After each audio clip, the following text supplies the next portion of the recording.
Hi there, welcome to an unboxing video. I know what's in here. I've ordered it a couple of days ago via express post. I don't do unboxings before, but this is the first of this kind of item I've got. I've finally settled on and chosen a big knife, like a giant knife to take out camping and bushwalking and stuff. Open. So, I went with one of my favourite knife companies, the Ontario Knife Company. Had a few ups and downs deciding which one I was going to get. I ended up settling on this one because of its very competitive price, very good materials it is made of. Few good video reviews on it. I was going to get the K-Bar Heavy Bowie, but I was put off by one of those Nothing Fancy videos where I had a big chip taken out the middle of it.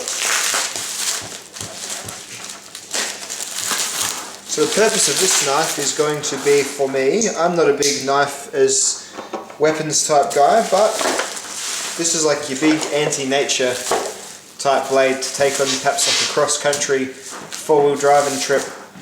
Something similar.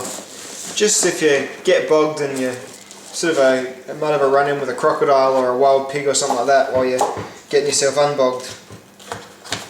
So that is the sheath. Very cool. I was hoping it would be that sheath. There are a few different ones you can get. And this is the knife. So this is the Ontario Spec Plus SP5. You see there it's made in the USA by Ontario. It's one of the good things about all their knives. You get very well priced USA made knives out of good materials. The SP5 is the model number, and 95 I believe would be the 1095 carbon steel that this knife is made of. So a bit of a look up close. You've got, it all seems to be coated with some sort of powder coat or epoxy, which is cool, a bit like my SP8 machete, same sort of stuff. I took it off the SP8, but I might leave it on this one because I think this one might be seeing a bit more use. The edge, that edge feels a little bit dull. Let's have a, yeah, it's a rather dull edge, so I'll have to do something about that. Put that on the work sharp, I think. Yeah, it's definitely not come sharp, but such is life. I can always fix that. The handle is one of these craton style handles with the lanyard, same shoelace type material. The guard, very similar, it's exactly the same handle as all the Spec Plus series. Sort of somewhat combat, somewhat survival type use knives. You can also jump across here and do your fine work with this part of the blade, I guess. That fine work that we're always talking about doing, you know. There's a swedge on the top here is not sharp. It is kind of getting towards being a bit sharp just there, but yeah, it's just kind of more, I think they've just given it a bit of a sort of a single run through on the sandpaper maybe.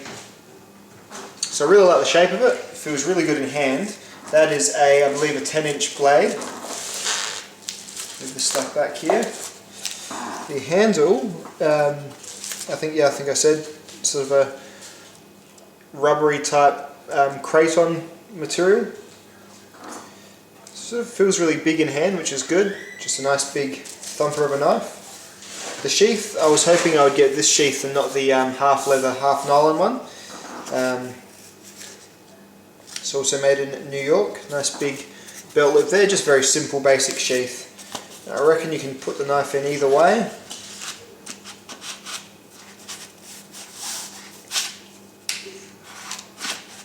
Yeah, it feels a little bit better that way, so maybe, no, that'll just be a tube of Kydex surely.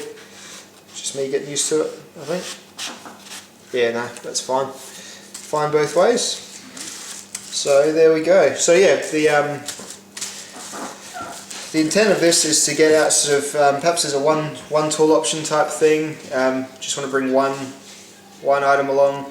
Definitely good for pushing through wood and logs and things like that. And yeah, just a good sort of piercing tip, just in case, and I know it's a very unlikely thing to happen, but there's some nasty wildlife in Australia, and we are sort of, me and some of the friends are planning a bit of an expedition next year, which will involve a bit of fall driving and stuff to a place called Inaminka, and yeah, just don't want to get a river crossing, and it'd be nice to have this on your belt if you do see something a bit scary looking in the water. Perhaps pull this out and give it a bit of a what for. Very much a diversionary type blade if any humans were thinking of having a crack at you as well. I know I'd think twice. Yikes, it is almost on the sword side of things. So I'll do a proper review, obviously, once I've gotten out and used it. Move it back here. But as of now, apart from the pretty dull factory edge, impressions are pretty good. It just feels nice and substantial, and there's no obvious glaring finish or fit problems. There we go, just a short little quick unboxing. I won't do too many of them, I promise. I'm just a bit excited about this because yeah, it's definitely a first. Alright, well thank you very much for watching, and I'll see you next time.